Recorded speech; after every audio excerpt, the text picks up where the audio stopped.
some good news to share. So I work in corporate America. That's not the good news. And I report to the CFO. That's the Chief Financial Officer, for those of you who don't speak corporate. And she recently announced that she's resigning. And they're thinking of giving me her position. Now, if I get the job, I'm going to use that as an opportunity to change things up, culturally. For starters, I'm going to insist that people call me the Chief Faggot Officer.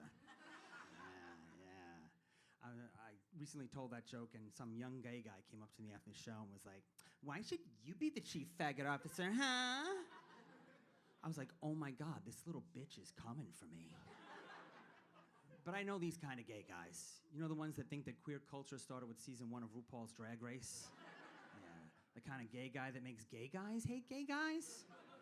For a second, I want to be so homophobic.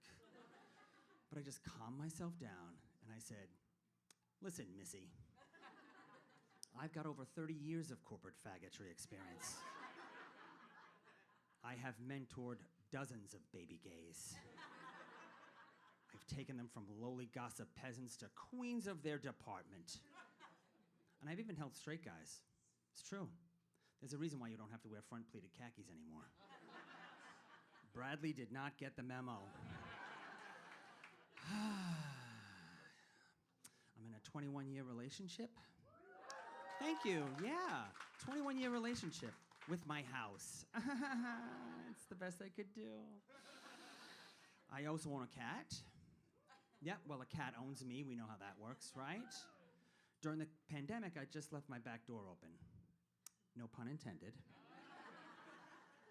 And this cat just walked into my house, sat on my couch, and took over my life. And I didn't want a cat, and I don't know what to do with a cat, so I just talked to it.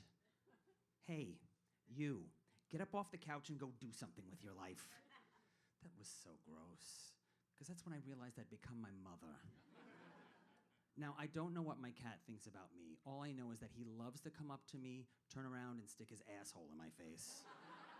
Now, normally I'd like it if a guy stuck his asshole in my face. Just not when it's attached to a pussy. No. I grew up in the 70s and 80s. Yeah. I survived polyester, shoulder pads, and home perms.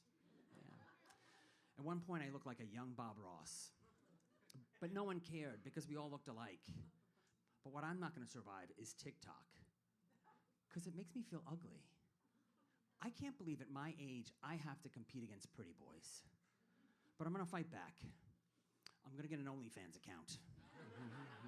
People are going to pay me to put my clothes back on. I think society has gotten kind of sensitive lately, and I'm not sure if I'm cool with that. Now, when I was growing up, everybody on my block was given a nickname, and when you got a nickname, it was a mean one. It was really mean. We don't really do that anymore, do we? I mean, some parents do help you out by just naming their kid Banjo. Like, on my block, we had this kid, his name was Thumbs.